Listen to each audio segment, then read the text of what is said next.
Welcome to Ceasefire, where civics meets civility and engagement meets empowerment. Ceasefire is hosted by former Bernie ISD trustee and owner of the Bernie Bookshop, Dale Adams, and by former Bernie City Council member and local insurance agent, Ron Cisneros. Ready, aim, ceasefire. Good morning, Kendall County. This is Ceasefire. My name is Dale Adams. And I'm Ron Cisneros. And today we are going to talk about where does government get its legitimacy? Yes, sir. And before we start, though, I want to make a distinction between a legitimate government and a de facto government. Okay. All right. There are those who rule that some people don't consider legitimate, but they are the rulers. So as we discuss this, I may bring that up more during our discussion. So it's interesting because that was kind of down my list too. I was actually going to draw the distinction between force and legitimacy or power. So a dictator can possess power, but not legitimacy. Right. Yes. And we can cite several examples of that later on, but I think that's important. So to draw that. So today we want to talk about whether we're focused on a president or a prime minister or a king, an emperor, the question of, well, why are we obeying them? How did they get to this position?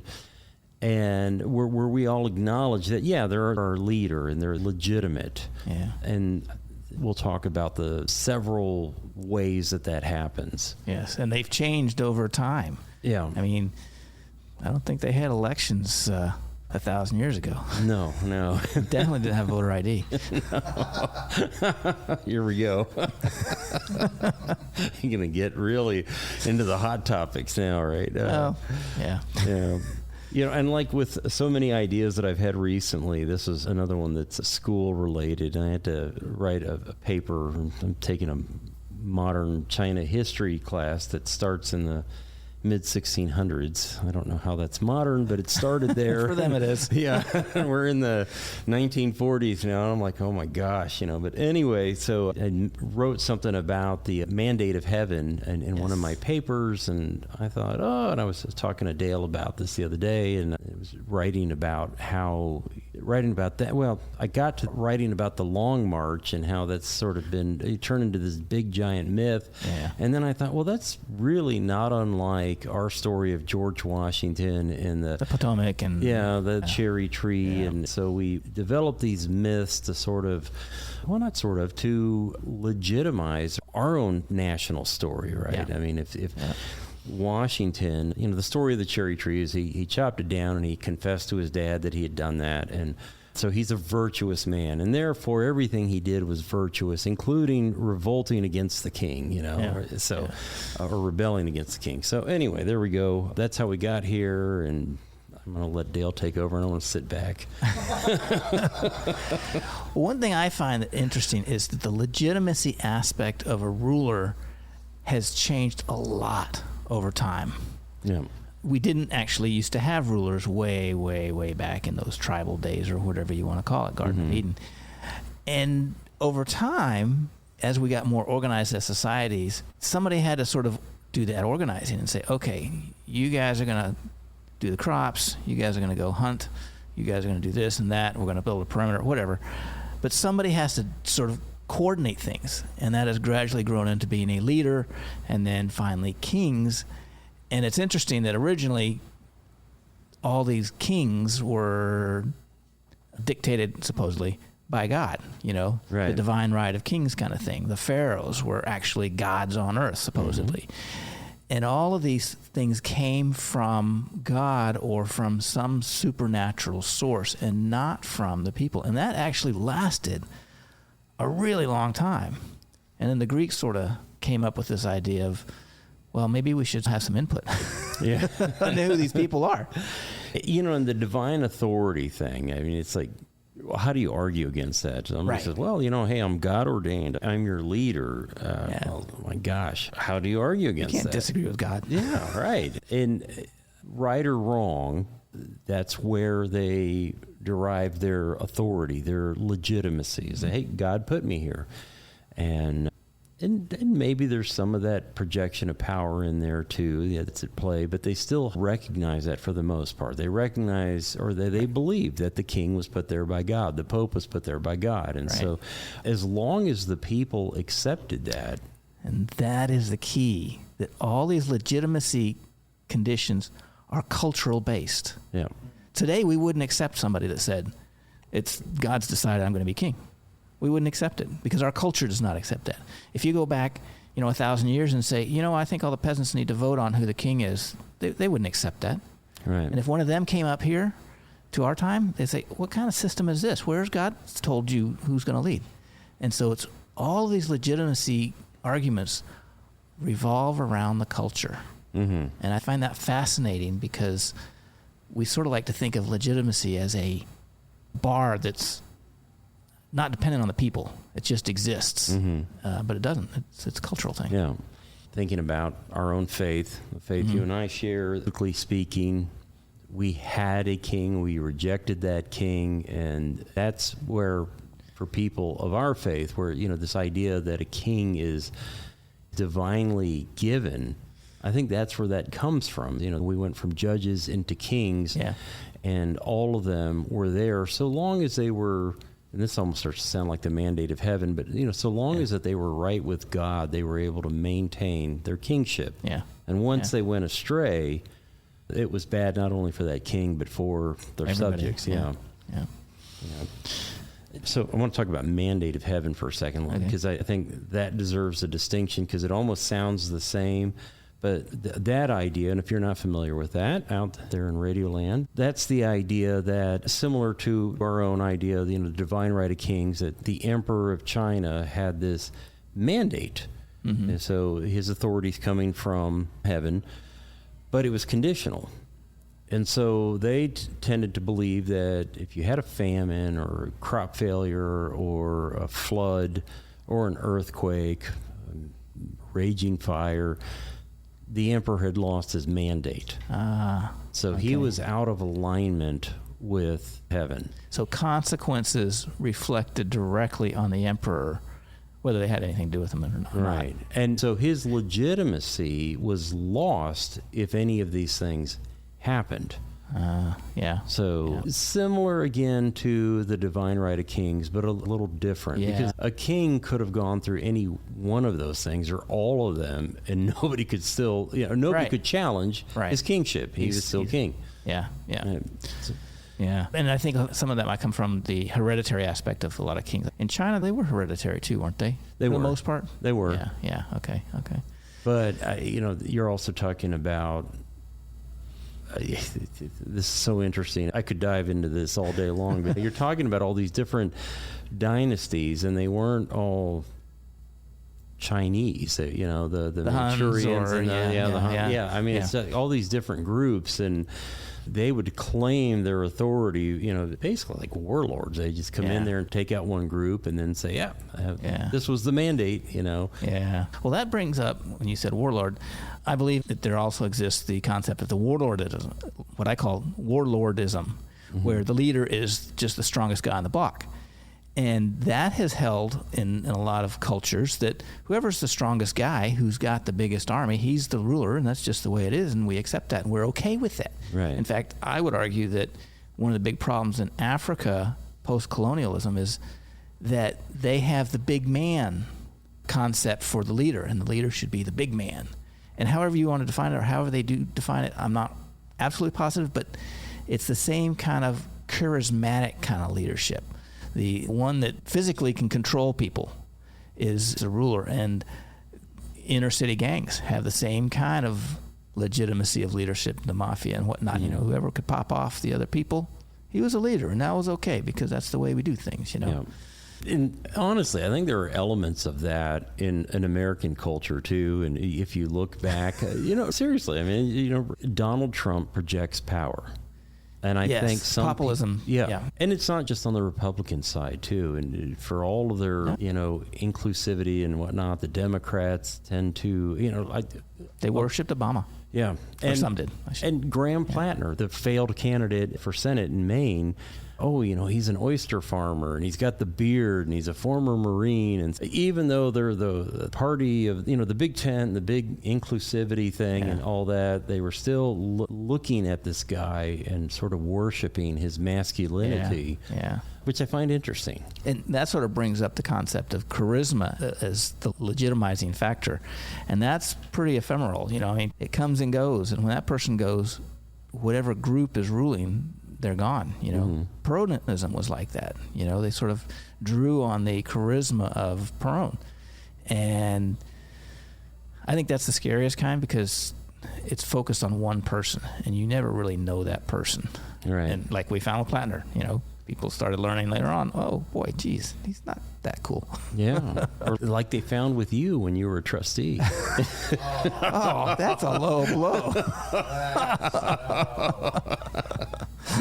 Oh, goodness. Wow. Okay. Hey, I got to bring some humor into the show. Okay. I think with that, we're going to take a quick break so we can discuss some of these things off mic because he needs time to come up with a comeback. This is Ceasefire with Dale and Ron. We'll be right back. Bernie has its own bookshop. In fact, it's called the Bernie Bookshop. Hi, I'm Dale Adams, inviting you to get lost. Get lost in a good book in our relaxed and casual atmosphere. We have a wide and eclectic selection in the Bernie Bookshop, and we pride ourselves on finding what you are looking for. We do author meet and greets, host writing workshops, and can connect you with a good book club. And your young ones will absolutely love our kids section at the Bernie Bookshop. And while we want you to get lost, we're easy to find, as we're in the heart of Bernie, at the back of the Richter Tavern building. We are the Bernie Bookshop.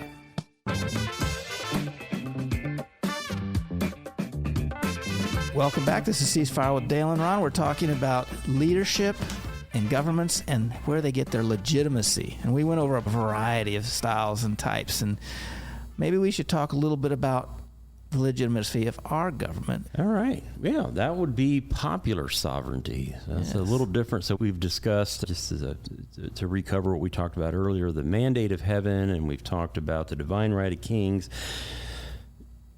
Our legitimacy comes from the idea that it's the people who consent to the government. Yes. Which is very different from what we had before in the past. Right. But we do that through the ballot box. Right. Whereas before, especially under charismatic leadership, they would do it by the mob. Yeah. So we do it through the ballot box. Yeah. And it's, like I said, a radical idea.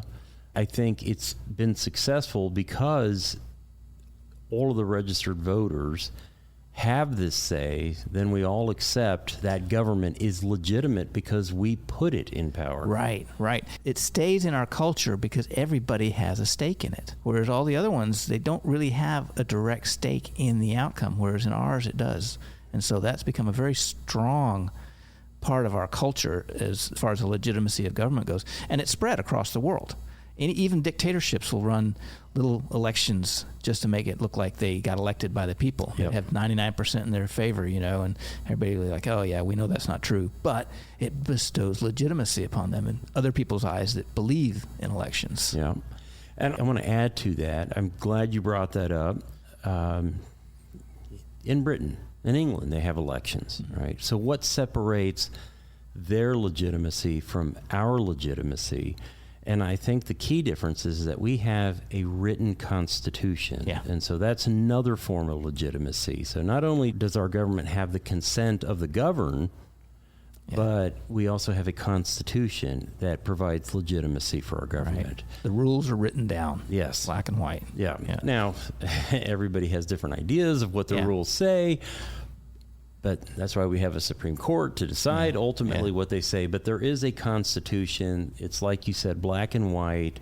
We can debate about the interpretation, but they're there. We have rules. Yeah. And that legitimizes us even further. Yeah. So I think that's an important distinction. I do too. And I like our system of having people do popular input to the ballot box for that. But at this point, I want to switch it over to the distinction between the legitimacy of leadership, government, whatever, and de facto leadership in government. Okay. So Ortega down in Nicaragua finally decided, okay, these elections are a farce. Everybody knows they're a farce. So we're just not going to have them anymore. And as much as I say, oh, well, that's not right, at least he's being honest. And that he really doesn't have legitimacy. He has de facto leadership. Mm-hmm. And that is real. And Stalin had de facto leadership. And we need to recognize that the de facto leadership is the actual leadership. Legitimacy is about, do we think it's right? And it's more of a moral thing. And I think sometimes we get caught up in mixing those up. So like there's been some issues about the legitimacy of some elections in America. There's been some recently, and there's been some from the past. I mean, some people talk about Kennedy, shouldn't have been elected. Maybe Bush didn't really make it. There's these arguments. But I would state that our leadership, our presidential leadership, is determined at the inauguration. The election determines who should be inaugurated, but the leadership is actually bestowed on inauguration. And this just recently I've heard people talk about, oh, well, Biden cheated or something like that, and he wasn't really president, and everything he did goes out the window. Well, no, he was actually inaugurated and became the president. Whether you want to go on about whether he was legitimate or not, that's a separate issue. And so I think it's important for people to recognize that the legitimacy factor is very, very important, but it's not that final statement of who the leader is. I like where you're going with that. And I would add to that even if we challenge some of these things, I'll go back to LBJ and what I think was a stolen election in the state of Texas down in Senator Duval County, right? Yeah. And so I think that election was likely stolen. Yes. Right. Nonetheless, he became senator, then becomes vice president, and then becomes president. And because nobody stepped in the way of that and stopped it, it's legitimate whether you like it or not. Right. And all of the actions he took as president or vice president or senator, they're legitimate as well. Right. And that goes back to what we were talking about earlier, because we accept that. We consent to that. We do have a way to correct it if we choose to. Right. The impeachment process. Correct. That can remove a leader that at some point other political leaders decide, well, you know what, that person isn't really legitimately there and they shouldn't be there. They've lost the consent of the government or whatever, they cheated, whatever. That can happen. It rarely ever does, but there is a mechanism for that. So that's the mechanism that should be used if somebody pursues it. Well, and there is an alternative mechanism, and I wouldn't recommend this, but it's a revolution. I mean, and it's true, and that's how some governments have received their legitimacy. And I would point out the Chinese Communist Party. That's they used revolution to gain legitimacy. But I would contend that a revolution destroys the current system of legitimacy and seeks to impose a new one. But during that transition, there is no sense of legitimacy other than the gun. And whoever's leading that revolution is the most powerful, the warlord of the time. That's the person that ends up establishing the new system of legitimacy. Mm-hmm. And I think that's what happens in all these revolutions. And I think that's a very, very dangerous road. I think it can be a dangerous road, and I don't want to sound like I'm in favor of the Chinese model, right?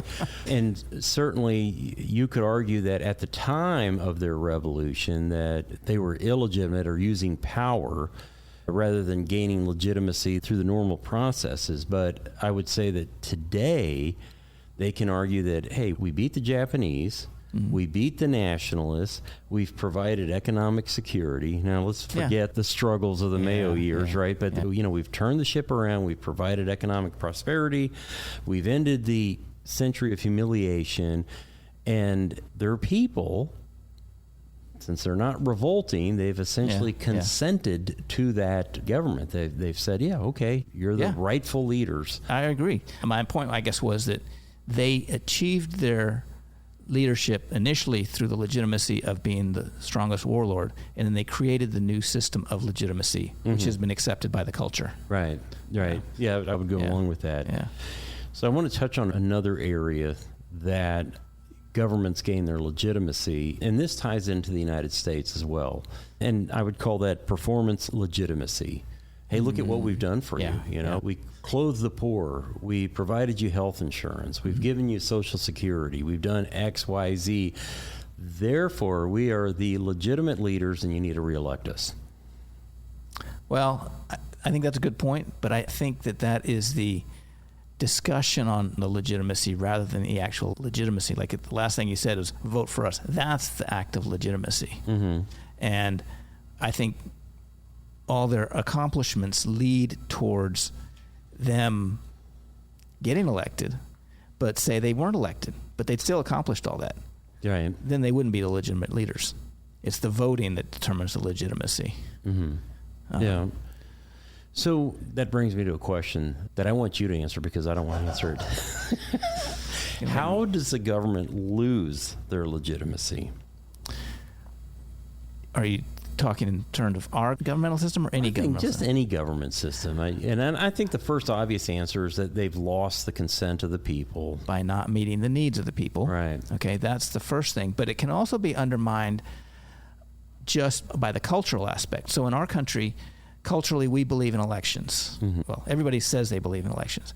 But the legitimacy of our elections has been undermined quite a bit by people accusing each other of cheating, of accusing people of not allowing other people to vote, all these different things. So we've actually gone through, I think, in the last 10 years or 15 years or whatever, 25 years maybe since SCORE, in our culture, we've been undermining the legitimacy of elections. And I think that's even got to the point where some people don't really care about elections as much.